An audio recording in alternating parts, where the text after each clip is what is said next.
I want to start by saying, first thing, that in my eyes, it's very interesting because most people do not know to what extent TOC is being used in IT. And the question is, by the way, who has read the Phoenix Project as a book? And do some of you know what, from the other people, know what DevOps is? So DevOps actually is the application of TOC in IT. And if you look at the IT environment, for most of us, which are outside of IT, it's simple, it seems simple. But imagine that. The challenge they are facing in IT is the following. When you had a car and you would, at a certain point, using this car, said, I want to change the place where the wheel goes. And you would say, I want to move it 2 centimeters to the right, 5 centimeters to the front, and by the way, I want to have the double wheel in the back, because I want a double wheel. They would tell you, okay, so bring the car to the garage, we will rebuild the car, it will take us like 1 year, and you will pay like a huge fortune of money, and in a year maybe it will be functional, maybe. Now these guys in IT, they have a different challenge. They have to change the wheel, the construction. They can do a simulation, yes, of course, but they have to change the wheel on the fly, going at full speed, and if they slow down, they're screwed. Imagine that. That's the environment we're facing. So in my eyes, it's an incredible story how you can apply like breakthrough in an environment that's so complex and so hard. So, and also the second thing that I would say was very specific for those of us that are not in IT, is that this environment is a connection between both production and project environment, which means it's like it's kind of the two together. And what Konrad did is absolutely incredible. So I'm going to pass the presentation to him. So I encourage you to look at it as a really huge challenge, how to really achieve these kind of results in IT. Thank you, Pavel. Hello, everyone. My name is Konrad, and I'm running small software house and consultancy. And today we will be analyzing a case study of my past employer, TechVenue. I would like to start with a question: who is actually owning a source code? So your company is employing software developers. You are owning the source code. It can be directly or indirectly. For example, you are a consultant working with the company. So please raise your hand. Okay, so approximately half of the room. So as I have already mentioned, we will be starting with a case study from TechVenue. And TechVenue is very similar to Booking.com. On Booking.com, you can book a room for your trip. And here in TechVenue, you can book a venue for the event if you are organizing an event. So either small conference room for meetup, for a wedding, entire hotel for a conference, or it can be even a stadium. So this is what this company is doing. So they are software product company.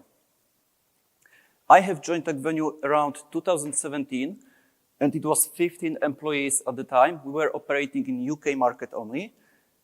Few years later, we entered 4 new markets, and it was around 60 people in the company.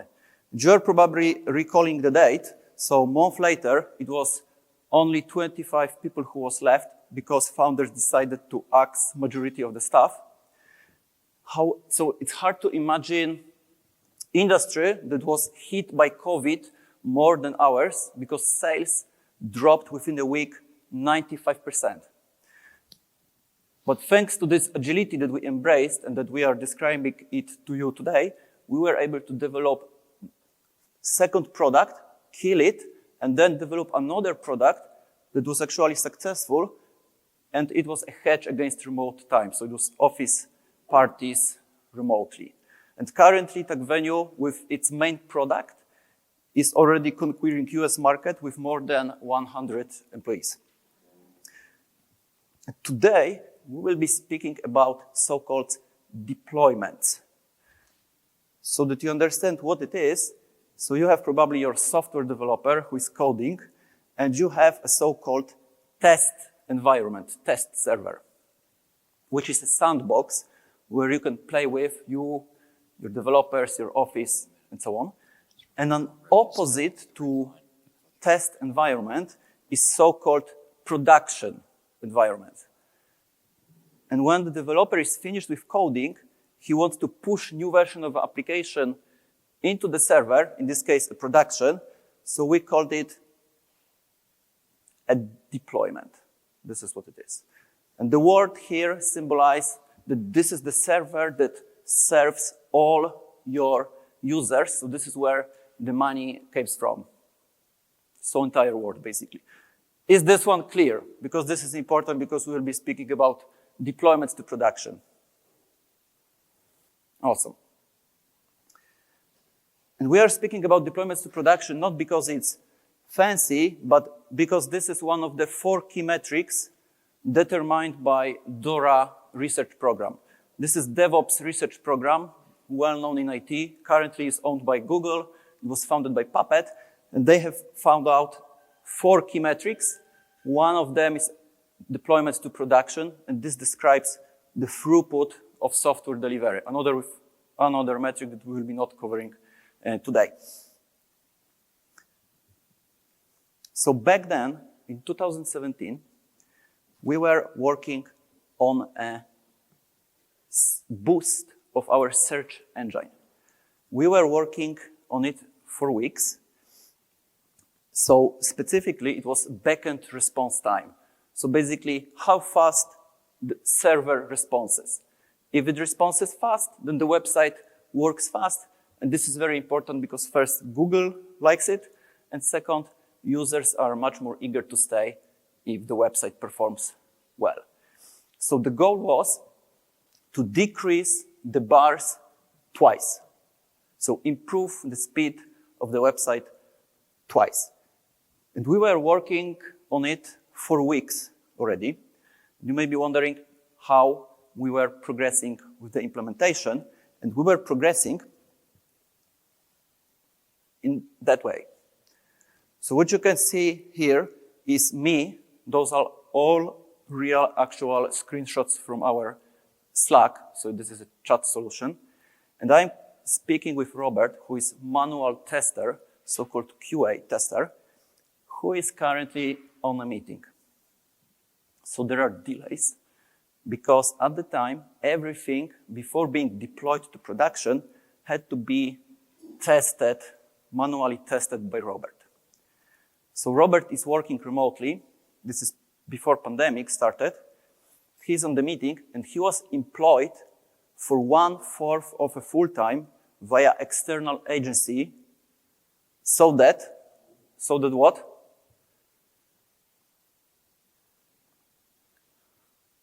So that we have efficiency 100%. So the problem was that there were delays and hands-off and gateways at the time in the process. So a few hours later, Arthur, our co-founder, is already annoyed how things are going, whether we are deploying today or not. And an hour later, Max, another co-founder, who was our manager from London, he was based in London, in his kind British style of communication says that we are basically losers. And the day later, we were ready for the release. And by ready, I mean this kind of readiness. At the time, we were consciously deploying bugs to production. Because when this so-called release train departed, all the features that developers were working on were merged into this release branch.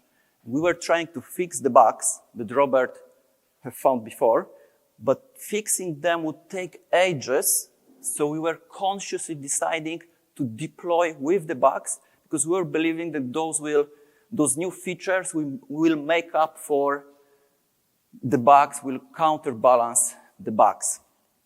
And finally, Max gave us a green light to deployment. And this deployment happened 1 hour, 5 minutes later. So it took me 1 hour and 5 minutes to do the deployment because of the fact that there were many manual steps in the process.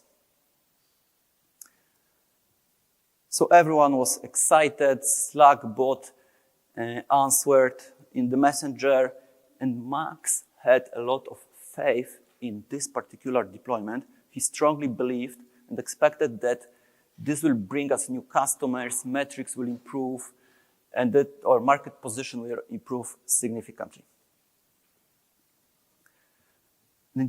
In Polish IT industry, we have a humor around what is the best way to destroy your evening. And the answer is to deploy 5:30. So we knew it. We deployed 5:45. It wasn't normal 5:45.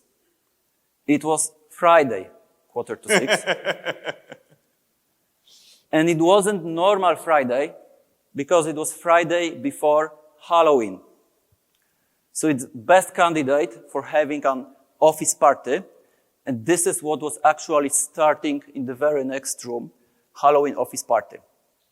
And at the time, we had, yes, those are developers. At the time, we had a cheesy ritual because we were so proud that we deployed anything that we took loudspeaker and we went to the office, through the office, in a cheesy way, we were announcing what were new features that we deployed so that the office, mainly customer service, knows what is happening. So that you understand the irony or tragedy of what actually happened, I will show you a video that was recorded literally minutes after this specific deployment.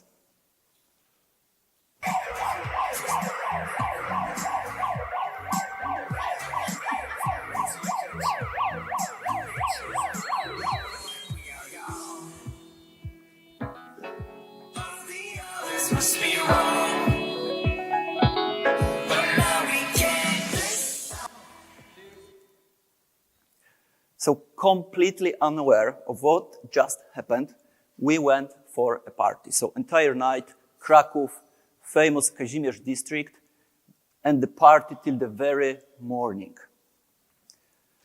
On Monday, Max, remotely from London, writes in chat that everything is fine. However, the bar is supposed to decrease, and the bar is actually increased twice. So now we have a website that is twice as slower as it was. And here the conversation is kind, polite, British style of communication, but a few hours later, it became much more heated.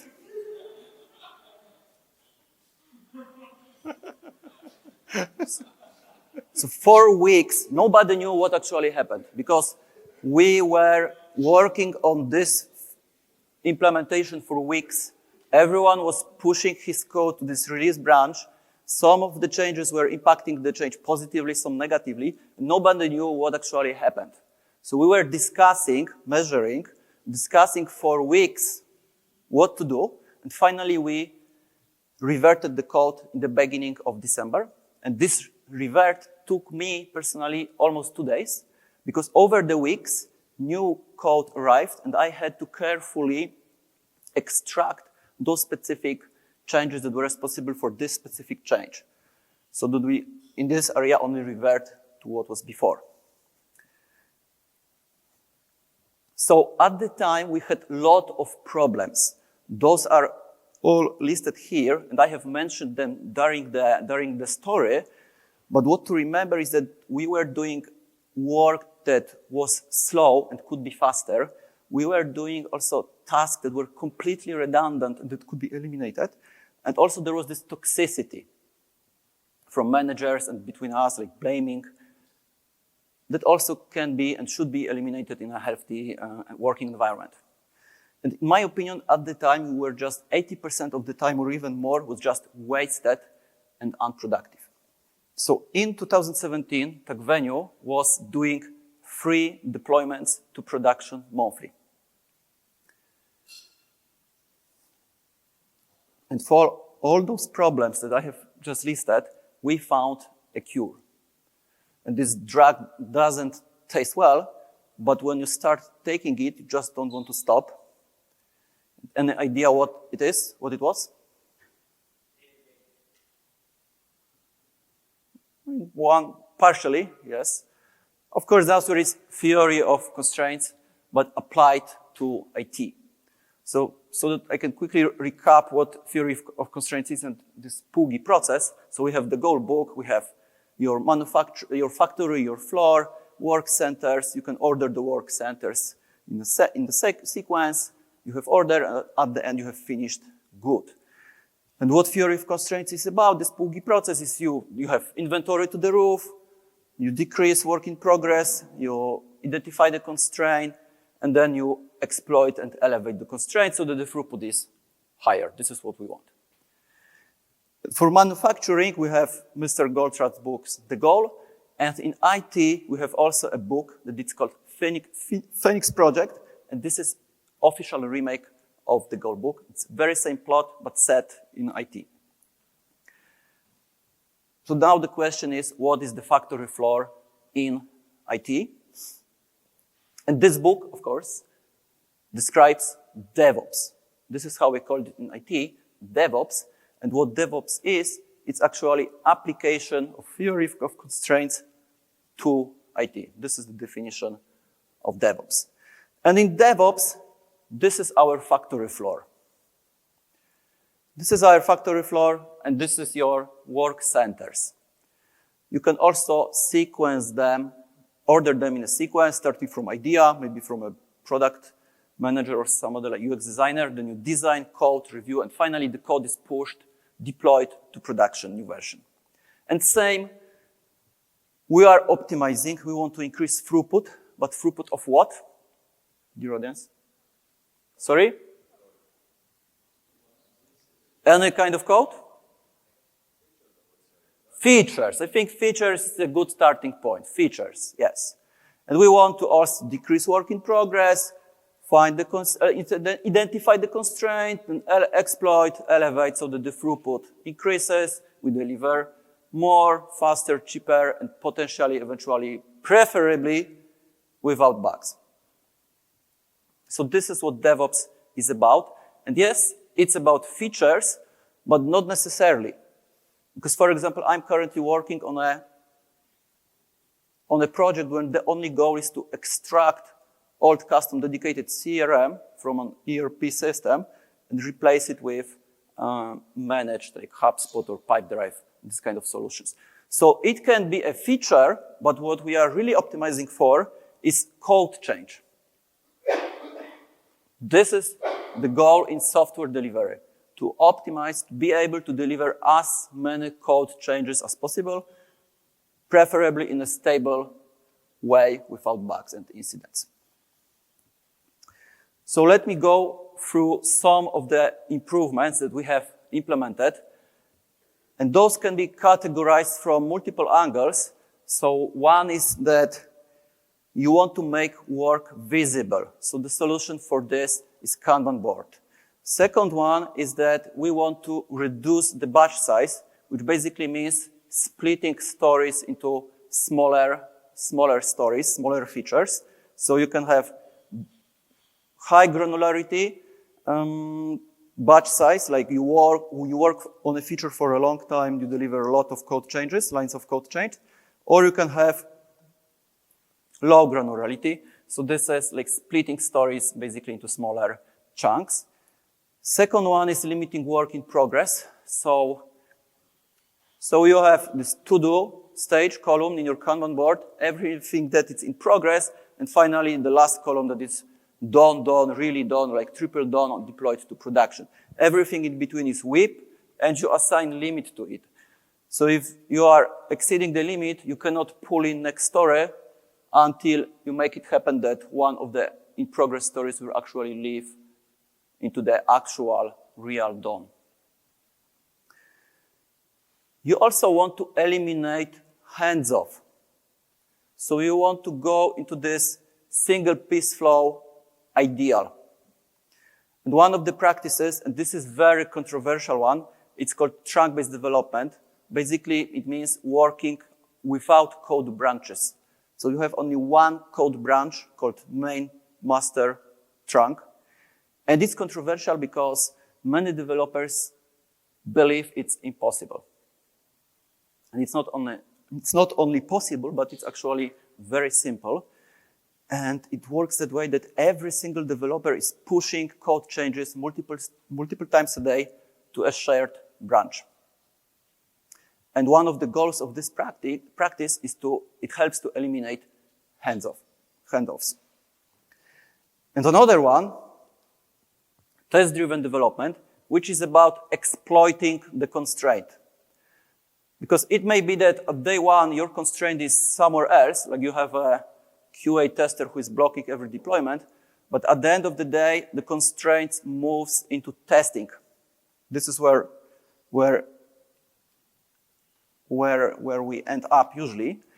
And test-driven development, let's use a simple calculator as an example, is a practice where when you deliver features of a simple calculator over the time, let's say over a few months, so after that, if you want to introduce a change to your code source, theoretically, you should test everything manually. And this would take you, let's say, 1 day. So what you do instead is, as you deliver those particular features, you write small tests, very simple test scenarios, so small programs that are guarding those specific features. And over the time, you build the battery of those tests, that it's called test suite, for example, that you can run anytime. And within seconds, you have feedback or minutes that you are good to go. You didn't introduce a break, and you can go and deploy to production.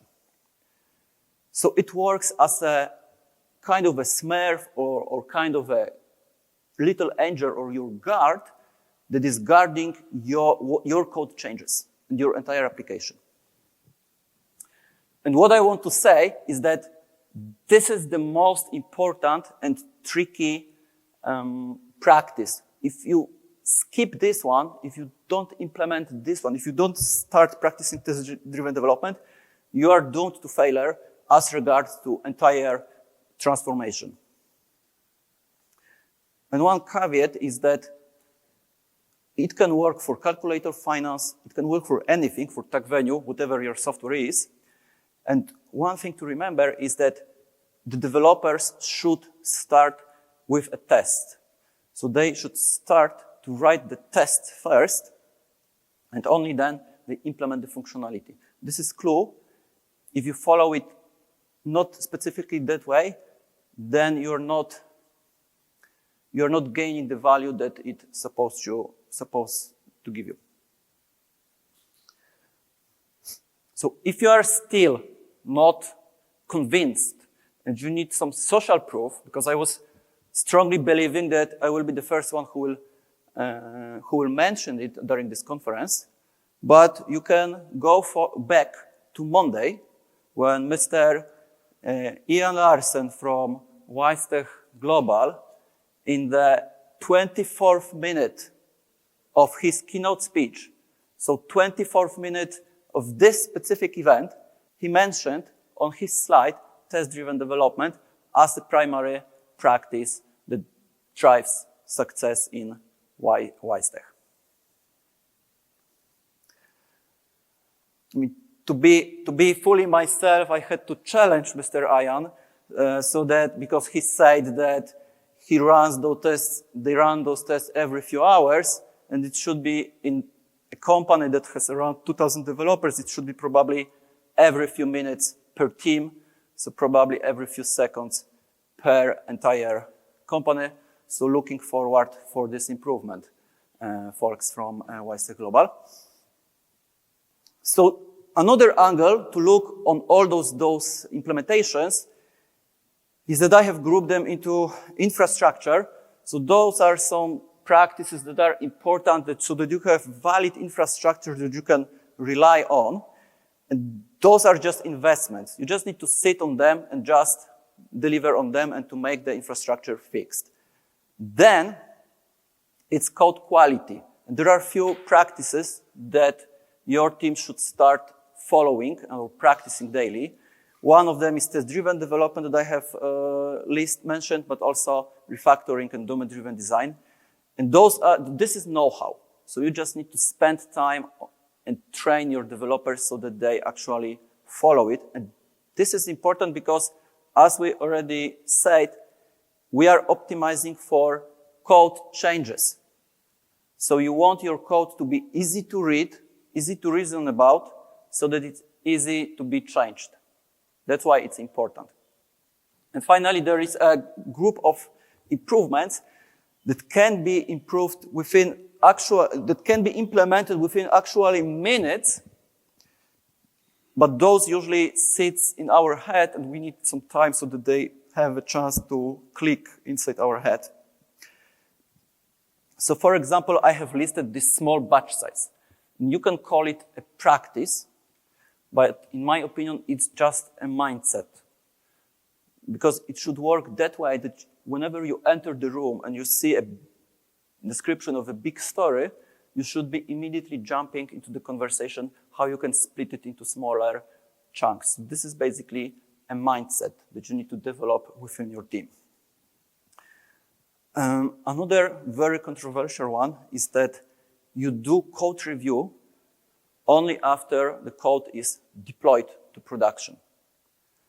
So you should have enough trust and competences and techniques of writing code so that you can, and you do, reviewing your code, so your colleagues' code, after it's already deployed to production.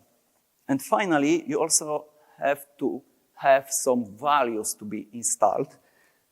And those are not vague words, because, for example, learning culture, I am asking about it during interview.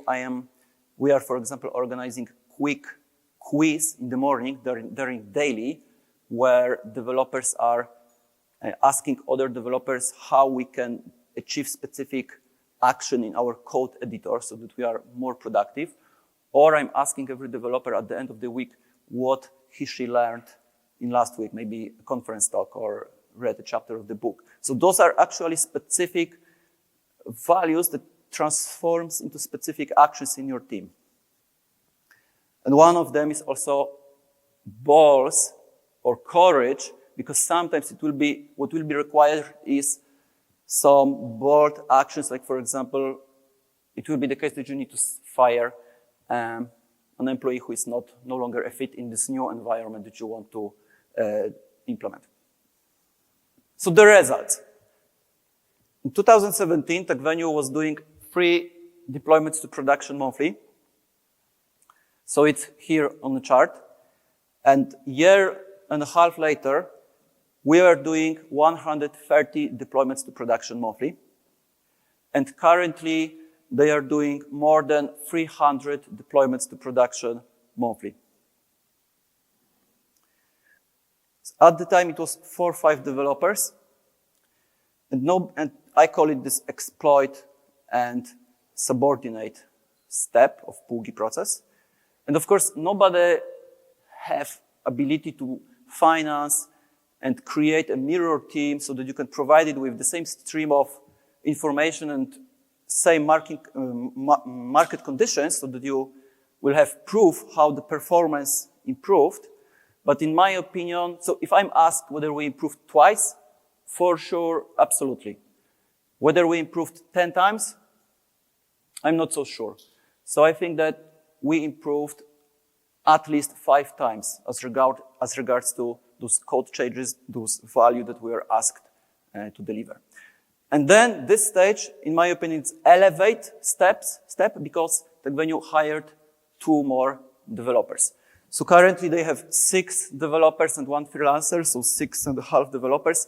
So they are doing deployments every 30 minutes.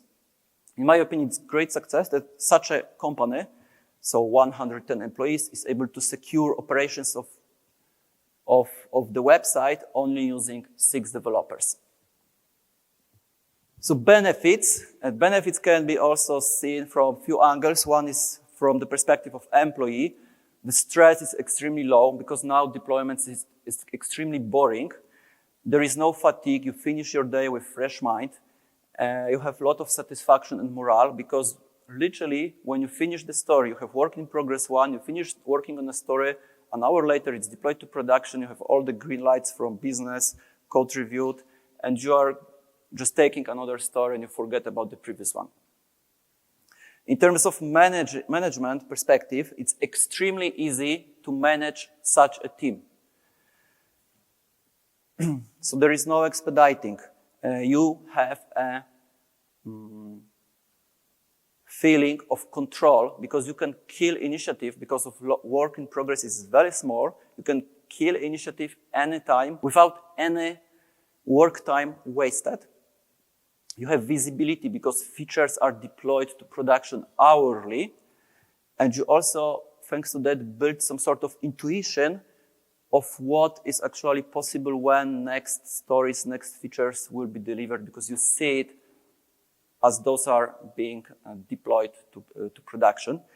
Also, of course, productivity of employees increases, but you have also very ease of recruitment because trunk-based development that I have mentioned and test-driven development are very demanded on the market as a perks, as a very demanded working condition. And bonus, that is a post-pandemic thing, is that so in those remote times, some employees tend to have second employer, some of them maybe even third employer, and usually those employers don't know about each other. So they are simply cheating on time. And with trunk-based development that I have just listed, cheating is impossible. So as a manager, you see it immediately, literally the second day. And if employee is not cheating, which is probably majority, you have a tool so that you can react because you see that your employee is having a problem to implement the feature. So you have an option, if you want to react, to step in, to help him, maybe to guide him, to mentor him if he is having a problems. And from the product perspective, we have extreme stability. Bug count is very low, and those are fixed and found immediately. So not weeks after they were introduced, but actually hours or days. There is a low number of incidents and a very high uptime. Quality of the product is very high because you are able to deliver much more. And time to market is also extremely high. So this is this agility that we are actually pursuing. So the ability that you have an idea yesterday, and you are implementing it, delivering it on production today or tomorrow. So the time to market is very short? Yes, extremely short, yes. How to start? I think that what you should do first is some sort of diagnose. And I would like to ask those participants of the audience who own your own source code, so you employ developers, please raise your hand. Who was it? Could you please raise your hand again? Okay, and please keep your hand up if you are practicing test-driven development. And if you are your developers are actually starting with a test. And only then they implement the feature. Okay, thank you. Another question to ask is, do you practice trunk-based development, so no code branches? And those two DORA metrics, so also questions that you can ask yourself is, what is the time measured when the developer finished coding? So are there any blocks, hands off, like QA testers or some committee that has to accept the change? So how much time it takes from finishing coding into the code is actually deployed to production. So Martin Fowler says that the maximum is 10 minutes, and the optimal time is 5 minutes, and this is what actually TagVenue is doing. So when the developer is finished coding, 5 minutes later, all tests are green and code is deployed to production. A number of deployments that I have mentioned. So with this flow, one team, 5, 9 developers, should be doing 200, 300 or more deployments to production monthly. And final question to ask, does anyone can do a deployment to production in your team? So, could you please raise your hands again, those who say that they are owning a source code? And can your developers deploy to production 100% automated way, so that there is a deployment script, you press the button, and you just watch deployment happening. Self-service, you don't need to ask anyone. Anytime. So with this battery of tests, it can be even this Friday evening. Before code review, and including juniors. So this is the ultimate place where you want to be, and this summarizes all those practices related to infrastructure, code quality, and culture. As regards to education, I'm recommending the Goal book, Beyond the Goal, Phoenix Project, and Beyond Phoenix Project to get an idea. And as a list of all the resources, DevOps Handbook. So this book will not teach you about test-driven development, but it will list it as a requirement. Basic setup is to install Kanban board, to introduce work in progress limit.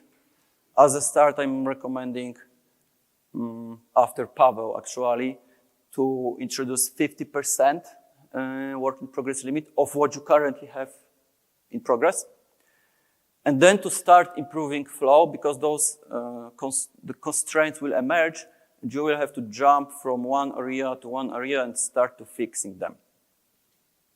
You can measure those DORA metrics and lead time, but don't tell anyone. And for sure, don't pay bonuses based on those metrics, because your developers will simply cheat on the metrics. And some candidates as the first fixes. Deployment script, so that you are able to deploy code unattended. Monitoring, so that it gives your developers clear feedback what is happening on production.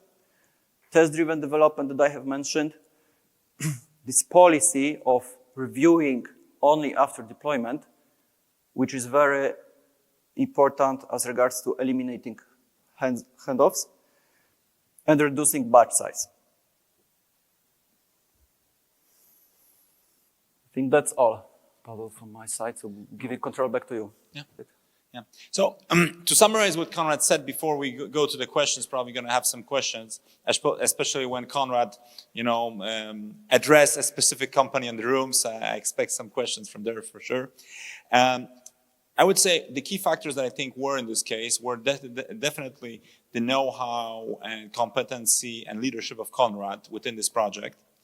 I think that it helps if there's a lot of pressure on the system, because really, I would imagine if you have the scope of success WARSZTAT is having, I don't know if there will be enough motivation to change. But for many other companies in the room, which have not yet arrived there, maybe the pressure to improve will be better.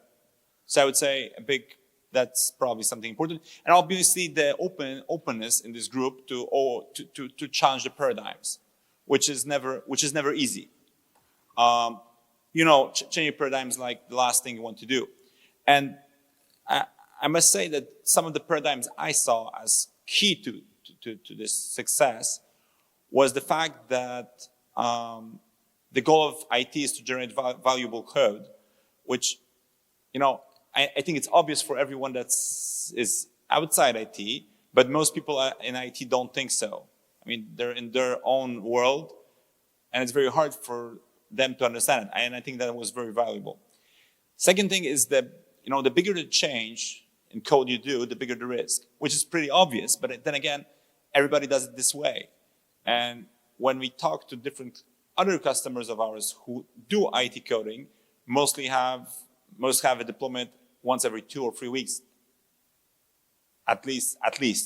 So the next thing was automating code testing, which is kind of a change. I know that this has been presented here already, but again, this is a paradigm change. Because nobody before, like, let's imagine 10 years ago, would imagine that you would allow code to go out without somebody checking it very precisely. And the last thing is that, the conflict, which is between development and operations, can be solved. Because, there's a very inherent conflict there. Because some of these people are responsible for building the code and putting it out as quickly as possible. And then there's another team that's responsible for, an everyday service. And today, for us, it's very old stuff. But do you remember, actually, the blue screen on Windows? We had Windows, and then came the blue screen, and it came very often at some time. It was a long time ago, but still it happened. So I think it's a big change, but that's like what I wanted to say about the paradigm change. But there's one thing that I think we should discuss is what we can learn from DevOps, because I think we can learn from them. First thing, we usually say about DevOps it's kind of TOC and IT. Make sense? But look, if they did a so huge jump in popularity, and we have our discussions whether everybody using the term DevOps really means what Konrad is saying, and we know it's not. Nevertheless, misusing the term, we have a huge community of people using a term that is much, much more popular than TOC. It overpassed TOC like a speed train. We didn't even see it coming. And the reason why I'm saying is, so maybe it should be the other way around. Maybe we should start talking about TOC being DevOps for business. I mean, we are the starting point, but today they're the more popular ones. So maybe this is the way to grow the popularity of our community, of what we're doing. So I would ask a question, like referring also to our discussions in the evening and so on, about how can we learn from their marketing success of DevOps. Thank you very much. Thank you very much. Looking forward for your questions. Thank you, Pavel. I'm going to start by offering up a compliment while you're walking down there, Pavel. That might be the funniest presentation, Konrad, I think I have ever seen at a TOC conference. That was really funny. Oh, the bit in the middle was just hilarious, so well done. Who would have thought IT It people... was real. I just want to say that it was completely real. Yeah, I'll second that was the funniest here, for sure. Did I hear you correctly that you're saying code review after you put it into production? Yes, it's not, I'm practicing it. I can link you, I can send you a link where Dave Farley, author of Continuous Delivery, says so also on his video on YouTube. So it's controversial practice, but this is like the final goal, the ultimate goal in terms of flow, trust within a team, and also competencies, as well as what you are doing as a manager. So for example, are you able to give proper task to your junior developer? Yeah, so it also includes using feature toggles as a technique so that you can deploy safely code that it's disabled from actual traffic on production. So yes, you heard correctly. So the logic there must be that because you have automated testing suites which cover your existing tests, you can't introduce a regression. And because your new code that you introduce must have additional tests, you therefore can't introduce a new defect. But how do you know that those conditions are true without a code review? Because the code review is a thing that gives you confidence to know that the states are true. So how do you're just placing a bet that they didn't make a mistake? So you write the test first, that's one. Second is that... What I'm saying is the test could be wrong. So have you ever introduced a bug after the code being reviewed, despite the fact that the code was reviewed? Of course. Yeah, so Every code bug. review gives you any proof that there was no bug. That's one. Second is, if you think about it practically, what you are usually reviewing during code review is clarity of the code, whether it sits consistently, whether your colleague didn't forget, for example, about validation or security, those kind of things, but you don't do it with the very energy and focus as he himself. So I understand your point. Also, there are other practical, I understand your concern, but there are also other practical practical implications. So, for example, with this kind of flow, you just, usually it works that way that one specific developer is working as a code reviewer that day. He's reviewing everything. So he's the one who we disrupt the day. And it's just starting to be a pain to go for a code review so often. And it's not a problem because quite often you use those techniques, the feature toggles, that you disable the code that you are, for example, working on it for like a few days, for example, if this is the case. So code review in production plus trunk-based development plus dedicated code reviewer plus feature flags as a set of changes you think is safe? So, could you repeat? Trunk-based development. So you got a high commit frequency, which means that you must resolve a code review bottleneck, plus a dedicated code reviewer, so you don't want to be interrupting people a lot, plus feature flags, so you're not actually releasing the code that hasn't been reviewed, plus code review and production. Together, you think that set of changes is safe?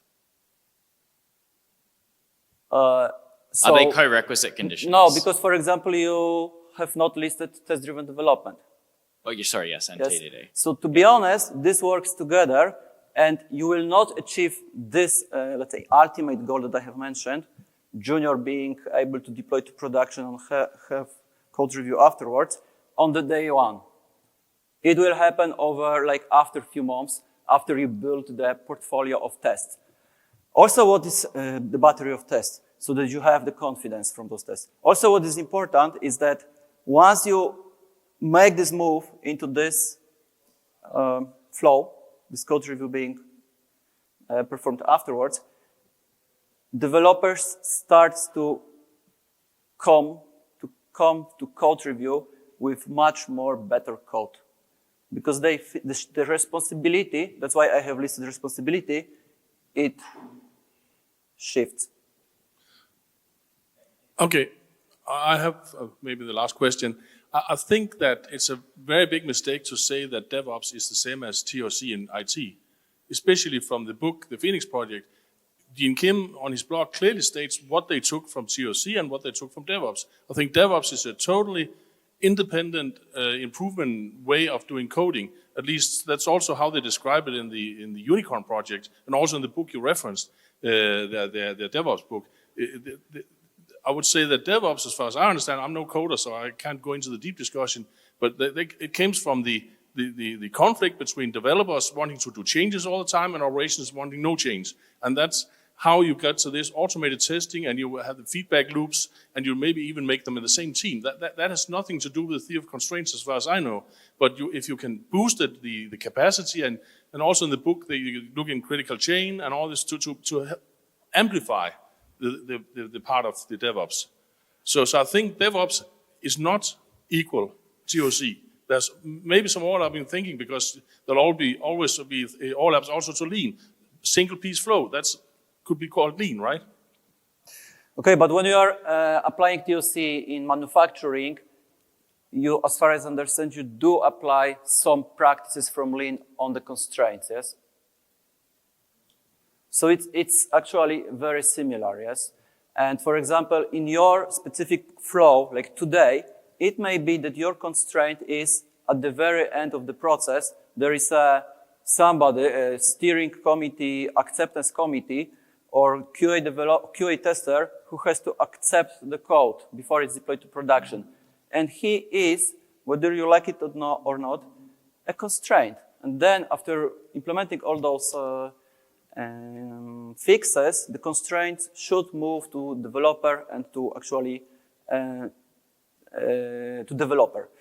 This is core conflict. This is also visible in the DevOps handbook. I mean, this is the very same cloud conflict. It's in DevOps handbook.